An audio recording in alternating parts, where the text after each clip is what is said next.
It's time again for the Science Bowl.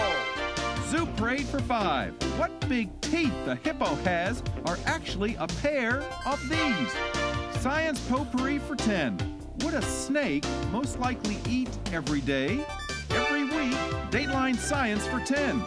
Why are some elephants wearing necklaces these days? Green things for 15.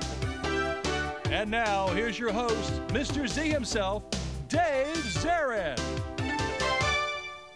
Thank you and welcome to the Science Bowl today. 6 outstanding scholars playing our elementary version. Let's meet them right now. First from Magnolia Elementary School, would you please say hello to Adelia Jones, Rashawn Williams, and Kennedy Blow. And from Melwood Elementary School, here are Annie Jang, Van Hall Jr., and Malik Jointer. And now here are the categories of questions we use on the Science Bowl. Okay, Mr. Z, here's today's categories. Green things, questions about plants and all things green and growing. Zoo Parade, a Noah's Ark of questions about animals. Body systems, we'll see how much you know about yourself, about things like breathing and growing and digesting your food. Let's get physical. Questions that test your knowledge of physics and chemistry, earth science and space science. Then there's Science Potpourri. Here's a grab bag of science questions, everything from air pollution to the kitchen sink. And finally, Dateline Science. We'll ask you about science history and science in the news. Here on Science Bowl, we arrange our game board according to how difficult the questions are. The easier ones are on the left, worth 5 and 10 points. The tougher ones worth 15, 20, and ultimately 25, the toughest of them all. We start our teams out at 50 points apiece. No penalties ever for incorrect answers. At the end of the 2 rounds, one of these 2 teams will come back to play again for the chance to move on to this year's elementary school semifinals. So we have a lot at stake today. Let's follow along and test your own scientific literacy. Let's make sure everything works. Magnolia, would you try your buzzer? Thank you, Rashawn. Good luck to you, to Adelia, and to Kennedy. You look nice in your matching yellow shirts there. And let's go over to the green team. And Van, would you try yours?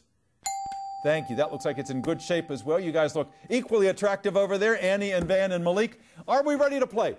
Yes, sir. Let's do this. I like that. Let's have a great game. Congratulations for making it this far in our competition. You are wonderful ambassadors for your school, so we're proud of you. We go alphabetically M-A before M-E. So, Rashawn, let's play the game. Let's get physical for 15. Let's get physical for 15 to start out our game. Teams, it's a multiple choice question. On the television show The Big Bang Theory, they call which of the following groups of scientists the dirt people? The hydrologists, the genealogists, or the geologists? Which one are the dirt people? All right, Magnolia, let's see if you can draw first blood here. The geologist? The geologist, that's right. Geology is the study of land and earth forms, so they call them the dirt people. Good answer. That's how to play the game. Listen for some clues. Go, Red. Body systems for 15. Body systems for 15 points. Teams, if you know Greek mythology, you know that the god Prometheus stole fire from Zeus, and he was punished by Zeus by having a giant eagle fly down every day and eat this largest of his internal organs each and every day. Magnolia. Liver? Yeah, ate his liver, and we know that the liver can regenerate, so it was a punishment that kept coming back again and again and again. An awful thing. All right, go again. Red. Let's get physical for 20. Let's get physical for 20 points. Team scientists have come up with an antifreeze that they put into ice cream. So you can put your ice cream in your freezer for months without having all that fuzz go all over it that we call freezer what? Magnolia, what's that fuzz that gets on the ice cream, Kennedy? Freezer burn? Freezer burn, absolutely right. It's one of those oxymoronic terms, freezer burn, but you got that right. Nicely done, young lady. Go, Red. Science Potpourri for 15. Potpourri for 15 points. Teams, if you know Popeye the Sailorman, the character, you know that one of his body parts is outsized, where the muscles can include the radialis muscle. What part of Popeye's body is oddly shaped? Arm. What part? His wrists. Be more specific, please. Forearm. Forearms, that's what I want to hear. Good. Okay, go green. Van, you choose. Science Potpourri for 10. Science Potpourri for 10 points. Teams, Colony collapse disorder is causing much distress among apiarists because it's killing off what insects that they raise for a living?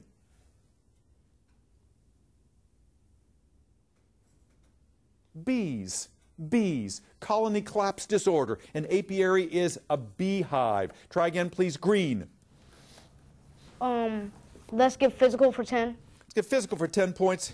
Teams, in an electrical storm, one of the safest places to be, oddly enough, is inside your car, because even though the metal of the car is a very good conductor of electricity, what car part is not? Melwood. Yes, sir. The glass. Not the glass, no. Magnolia, what part of the car is a very poor conductor of electricity, which is why it can be a safe haven during a thunderstorm? The tire? The tires, absolutely, because they're made of rubber. Good. So you're not going to have any electricity bouncing back up from the ground. Okay, good comeback. Nice try there, Melwood. Go, Rashawn. Zoo parade for 15. Zoo parade for 15 points. Teams, look at the monitor in the studio, please, if you would. And teams, you're going to see some South American leaf fish. Yeah, those are fish there. Aren't they perfectly camouflaged? They look just like leaves. I'll give you 15 points if you can give me the two advantages that camouflage gives to this fish. What are two good reasons to look like that? Okay, Rashawn. So one is so predators won't eat them, will mistake them for something else. And the second one is so they can blend in with their environment. Not quite. Not quite. Nice try, Melwood. Rashawn gave you a nice assist there. Give me two good reasons why camouflage works for these South American leaf fish. What two advantages does that camouflage give it? That no predators can eat them. And that they can mate with other fish so that they can regenerate. No, both of you got part of it. They're hidden from predators, but now they too are predators, so they cannot be seen by their prey. So when the littler fish come by, oh, gone. Okay, good try. Red. Green things for 15. Green things for 15 points, teams. Multiple choice question. Teams, there's a plant called skunk cabbage, which does stink. It's one of the first plants you see in the spring. But it is also known as a thermogenic plant because can skunk cabbage digest insects? Can it live in salt water, or can it melt snow? A thermogenic plant, the skunk cabbage. That'll be our last question before our break. Magnolia, which one? Melt snow. It melts snow. It generates its own heat. Thermo was your clue there. Nicely done. We come to the end of the first round. It is Magnolia 125, Melwood 65. We'll be back with the second round in just a moment. Don't you go away.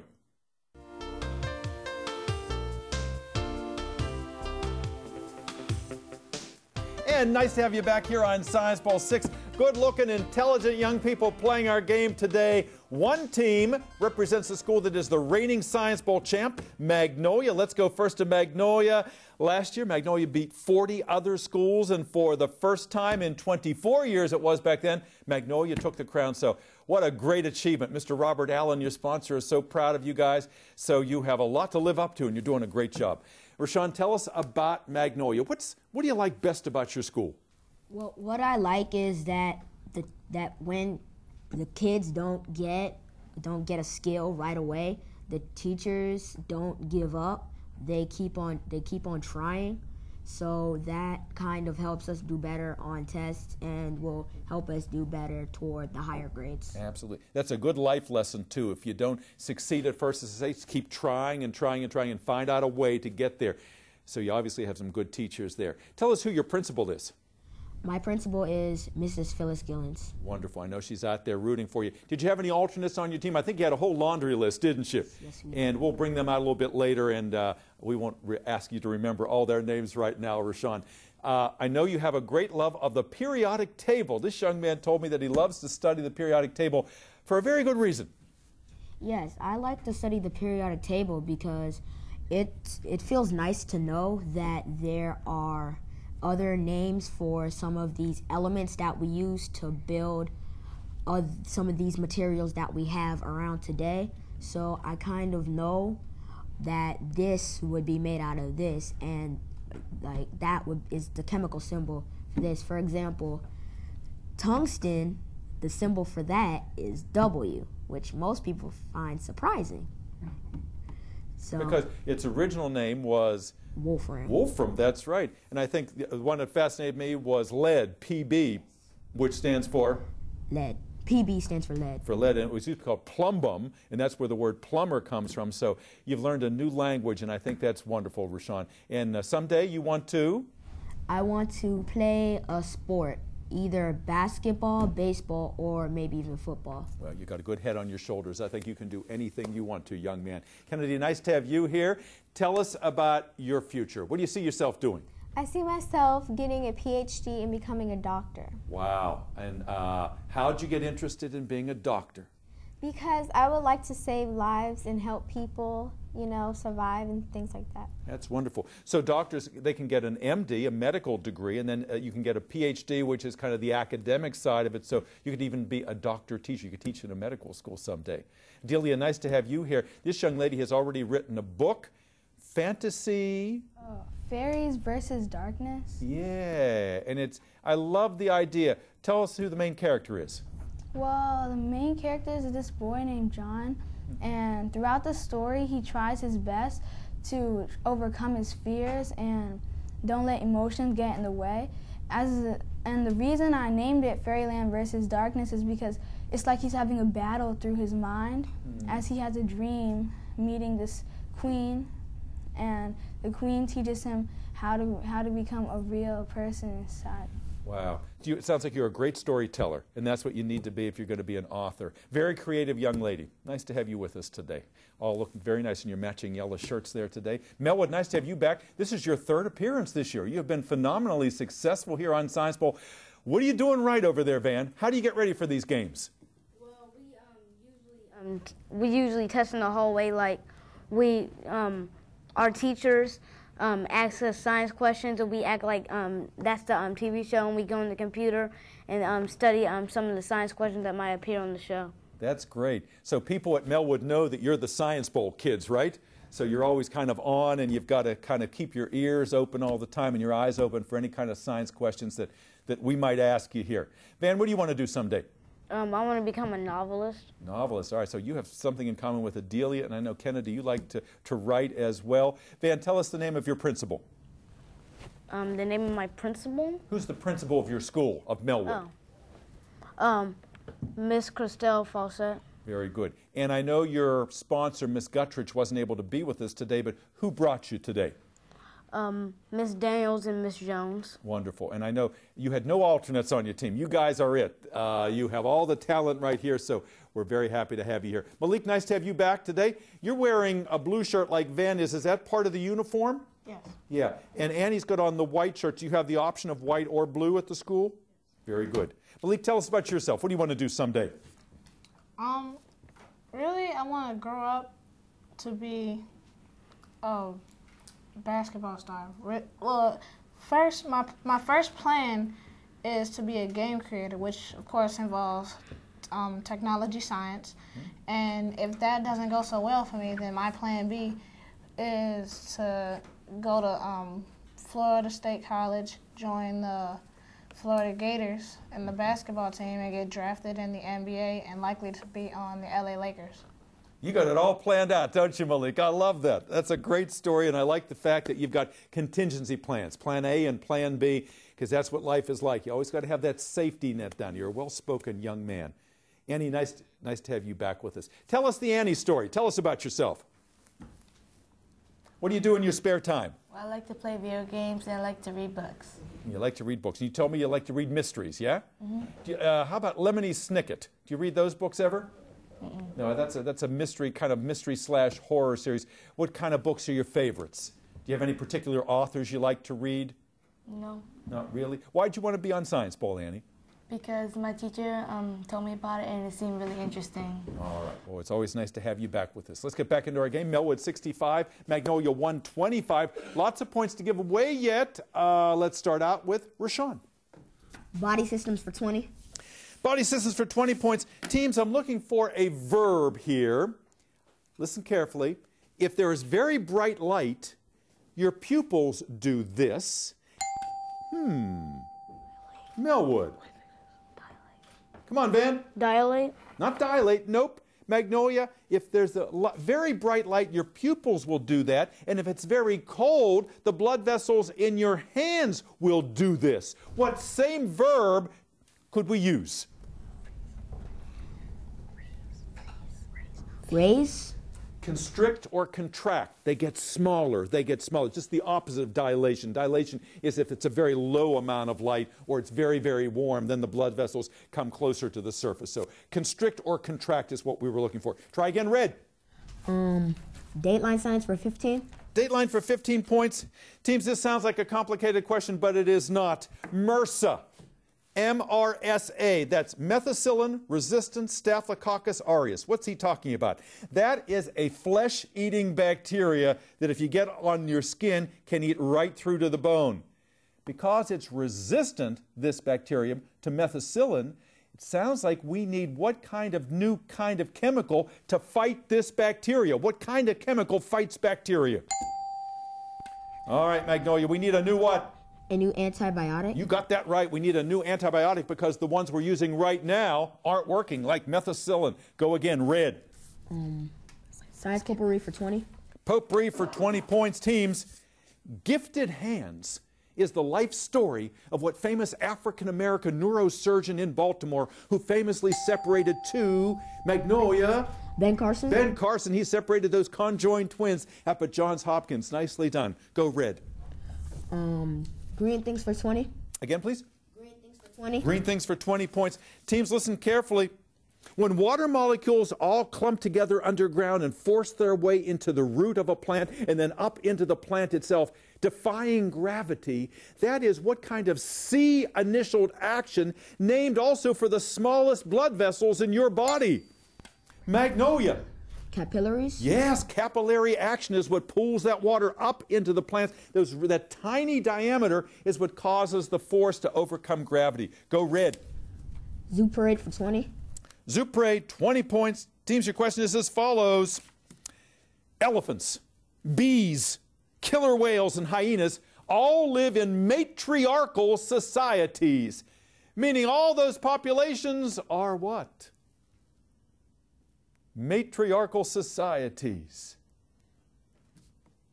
They're all ruled by women. They're all ruled by women. The female is the top dog, if you will, in all of those animal populations. Try again, red.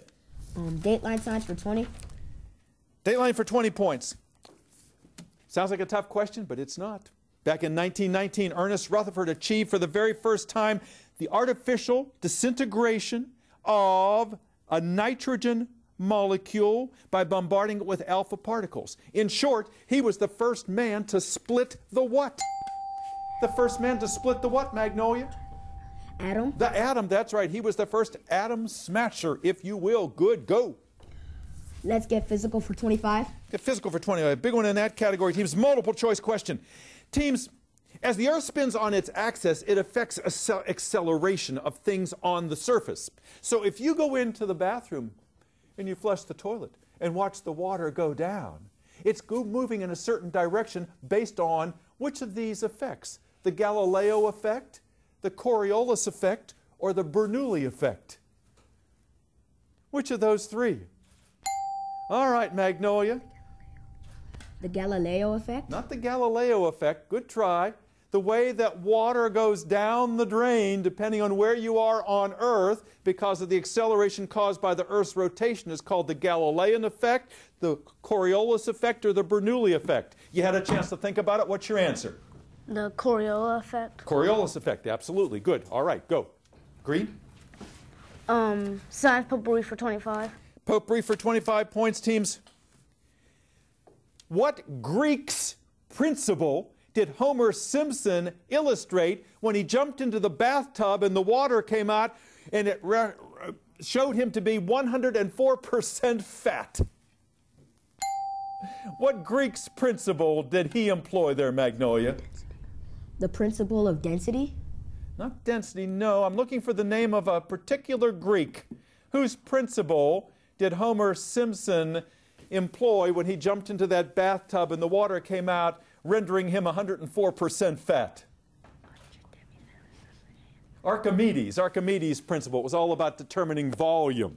Try again, please, Green. Van? Body systems for 25. Body systems for 25 points, teams. A sickled red blood cell, like a normal red blood cell, is the only kind of cell in your body that cannot divide, produce a copy of itself, because inside it's lacking a what? What's missing, Magnolia? Nucleus? Yeah, there's no nucleus. Good answer. Good. Red. Dateline science for 25. Dateline for 25 points. Teams, your question is as follows. It's all about initials. Listen carefully. If flu breaks out in America, the CDC, the Centers for Disease Control, takes over. If there's bad meat in the supermarket, it's the FDA, the Food and Drug Administration. But if your water gets polluted, you go to the EPA, which stands for what? All right, what is the EPA? What federal agency is that? The Environmental Protection Agency. You got that right for 25 points, Mr. Melwood. Go. Yes, sir.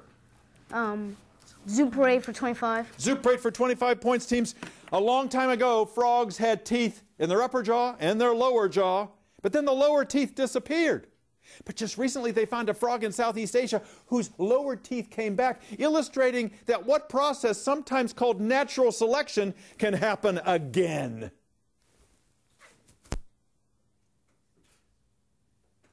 Evolution. Evolution happened again. Go Green.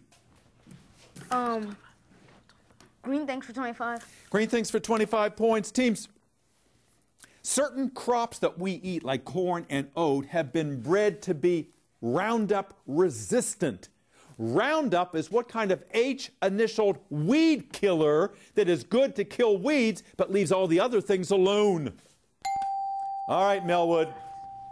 I will let Annie explain. Annie? Herbicide? Herbicide it is. You got that right. Good. All right, we got a game going here. Go Green. Body systems for 10. Body systems for 10 points. Teams, Dr. Seuss's sleep book illustrated how contagious this wide open mouth drawing in of air can be, Melwood. Yawning. Yawning is right. Yes, go. Zoo Parade for 10. Zoo Parade, 10 points. Teams, one of the best commercials at the Super Bowl was for Volkswagen. They introduced a new model of car named for what arthropod that is the most numerous of the insects on Earth. Magnolia. What you think, guys? The Jetta? Not the Jetta, no. Remember the category, Zoo Parade. What arthropod is also the name of a Volkswagen car, an arthropod that is the most numerous insect on Earth? Scorpion. Beetle, the Volkswagen Beetle. Try again, please, Green. Science potpourri for 5. Potpourri for 5 points. Teams, look at the monitor in the studio, please. Normally, it takes polyps in the ocean to make one of these, but at the Smithsonian, some ladies crocheted this thing. What is it? What is it, Magnolia? A coral reef? It is a coral reef. Yes, indeed. Thank you, ladies, for helping your young man there. Go, Rashawn. Green things for 10. Green things, 10 points. Teams, your question is as follows. What carcinogenic plant was, back in the 1500s, actually prescribed to treat toothache, bad breath, and arthritis? What plant? Tobacco. Tobacco was the answer there. Carcinogenic, cancer-causing. Try again, please. Oh, the buzzer has rung. It looks like, despite a late surge by Melwood, Magnolia has hung on. We'll double-check that score and be back with you in a moment. Don't go away. And welcome back to Science Bowl. Good game here today. We're proud of all 6 of our players, and it looks like Magnolia has taken one step to repeating as county champion, because our final tally today is Melwood 150, Magnolia 230. Congratulations, Adelia and Rashawn and Kennedy. You guys can smile. You won. A nice job here today. Look at all the alternates back there. You can see what a team effort this was. Wave as we mention your name, Fatima and Tyreek and Isaiah and Demetrius and Samuel. Did I miss anybody? And, of course, the inimitable Mr. Allen, a wonderful sponsor. Congratulations, guys.